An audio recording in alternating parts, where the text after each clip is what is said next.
Welcome back, everybody. Hope you're doing well. Today, we are talking about stuff, okay? Multiple things. I don't know if this is going to be one topic or multiple, but regardless, we'll talk about it anyways, okay? Let's just get right into it, okay? Let's just start it off. So the first thing I wanted to talk about was this thing I found.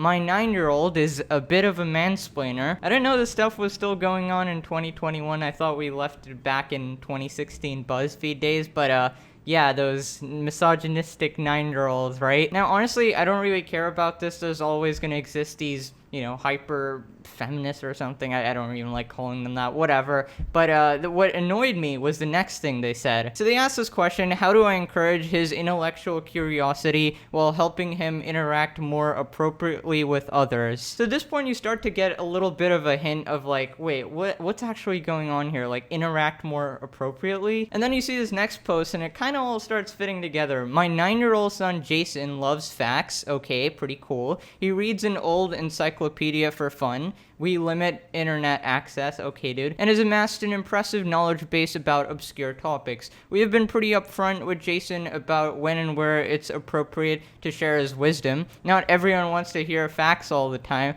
Oh, he's gone into the facts and logic route, dude, and that's helped him become more socially intelligent. It also helps that our other two kids are straightforward with him about when they're bored of his facts too. The problem is my extended family. For some reason, Jason feels far more comfortable sharing facts with his cousins, aunts, uncles, and grandparents than he does at school or at home. The unfortunate result is he's kind of annoying, to be completely honest. So I'm getting like red flags here already. Why is he more comfortable sharing his facts with other people? It seems like you're just kind of shutting him down. He frequently corrects actuallys relatives of all ages during dinner. I mean, he's a 9-year-old. Like, a kid, that's what kids do. They love correcting people. Like, I don't know if you've been a kid before, but, if you learn something new and you're excited about it, you want to tell all the adults about it. Like, I don't know about you guys, but I legit, used to memorize, fun facts and stuff and start telling people because I thought it made me smart. It's just a thing that kids do. Like, you don't really need to read into it too much. So he will actually use relatives of all ages during dinner. He will sometimes get rebuked, but then starts back up again a few minutes later. My extended family is generally gracious, but I can tell that they're frustrated. I also don't want to be raising a little mansplainer. Okay, dude. Here's a thought. I don't even think he knows the word mansplainer. It's not like he observed all the males around him and was like, oh, they're all explaining these facts, so let me become like them. This has absolutely nothing to do with the fact that he's male. He's 9 years old.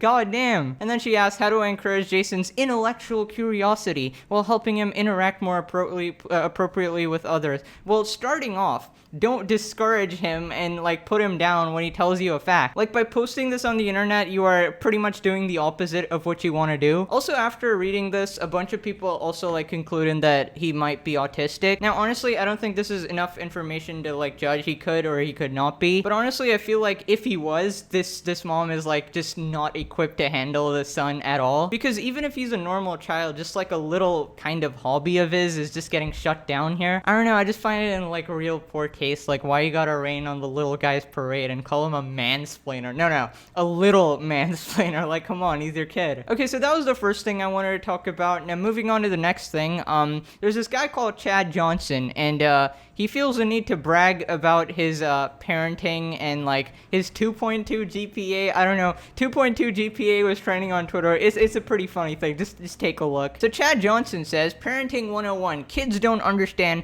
the sacrifices it takes, and an angry emoji. Okay, so he's attached a little text conversation. Daddy, yes ma'am, let me know when you go to Token Miami to get more shoes. I'm gonna come with you because I want to get these Yeezys that they have. You said you were getting a job. I worked at McDonald's by Edison to attain extra stuff I wanted in high school.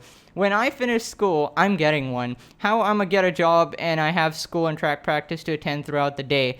I caught the bus to school, then went to football practice, caught the bus to McDonald's for a 6-hour shift. Oh my god, this guy's an absolute legend. Oh my god, all while maintaining a 2.2 GPA. Wow, dude, top of your class and being a star athlete. Wow, dude. Fellas, we should all be like Chad Johnson and battle crocodiles on our way to school. So pretty much what's happening here is Chad Johnson is giving like this parenting lesson, and his kid just wants like shoes. And this person's like, oh yeah, I worked through McDonald's, I did all of this stuff, I caught the bus to school. And like, okay, so you had it really rough, and you had a hard, whatever, childhood or like school or college or whatever, but you're literally a millionaire now. So isn't the reason you work for the money to provide for a better life for your family? So why you gotta make them go through all this as well? Just buy the goddamn shoes, dude. So pretty much this has sparked the whole debate of like, should kids struggle the same as their parents to like teach them a lesson or something?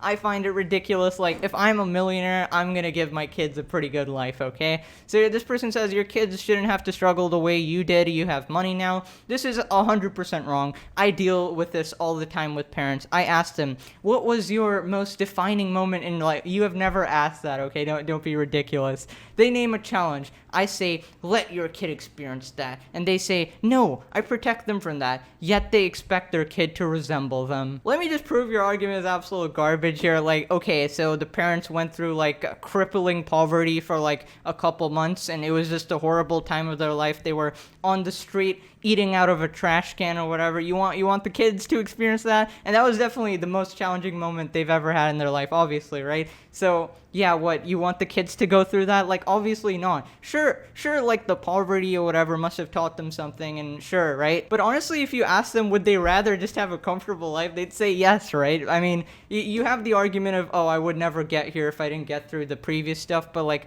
why do you gotta make your kids suffer? I just don't get it. Okay, so the debate continues. This is dumb. It's not black and white. You protect your kids from harmful experiences while exposing them to appropriate hardship or problem solving. If your kid has to experience everything directly to learn from it, you're kind of a lazy parent. So Billy chimes in saying, so please give an alternative to how she can learn the lesson of hard work and nothing be given to you in life. How can she learn the value of $1 needed to buy $1,000 pair of Yeezys by being given $1,000 pair of Yeezys? Okay, honestly, I had a hard time reading that because it was just kind of stupid. I don't have to go through crippling poverty to learn the value of $1, okay? I could be a multimillionaire with everything given to me in life, but I could still know the value of $1 simply by observing other people, okay? That's how you learn. Have you ever heard of the phrase, learning from other people's experiences? It's not something that you have to go through all the time, right? Like, if a lady's in childbirth, I can say that that's painful without going through it, okay? Obviously, I wouldn't understand how painful, but I think I can kind of estimate by how much they're screaming, Honestly, I don't know why I have to explain this. Let's move on. Okay, so moving on to the 2.2 GPA part.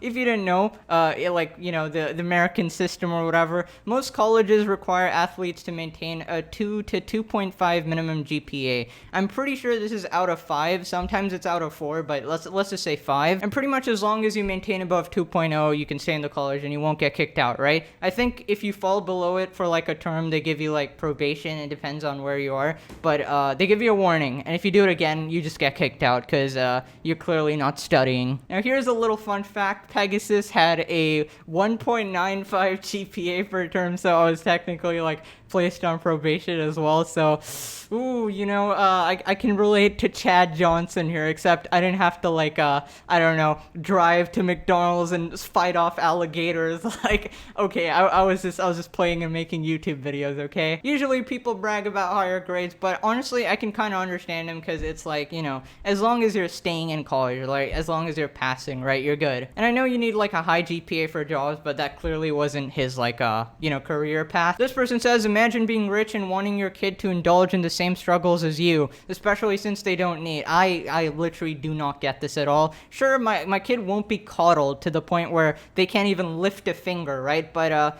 yeah, I will give them comfort, okay? Listen, I'm not gonna turn into a Spartan warrior, kick them out at age 13, leave them in the wild to fend for themselves, fight off a lion. If you come back alive, sure, you're my son. If you don't, nah. By the way, you think I probably made that up, but I had like this history class and they taught us about Sparta and Athens and all that time or whatever. And that's actually something they did. Like, they kicked their babies out in the wild. I don't know, fun facts with Pegasus here. So this person says that's exactly why he had a 2.2 GPA. All that unnecessary BS going on when you're supposed to be focused on school. I've been an FT employee since I started college, and this shit is hell for real. Parents need to have their kids back more because earning a degree is a job. Listen, honestly, earning a degree is pretty damn hard. Trust me, I failed multiple times and I still cannot do it. Mainly because I've found something else to do and it's kind of insufferable, but you know, you get what I mean. It is definitely a job, and depending on your major, how many courses you're taking, it can literally take up all your time. So literally, if you're a parent,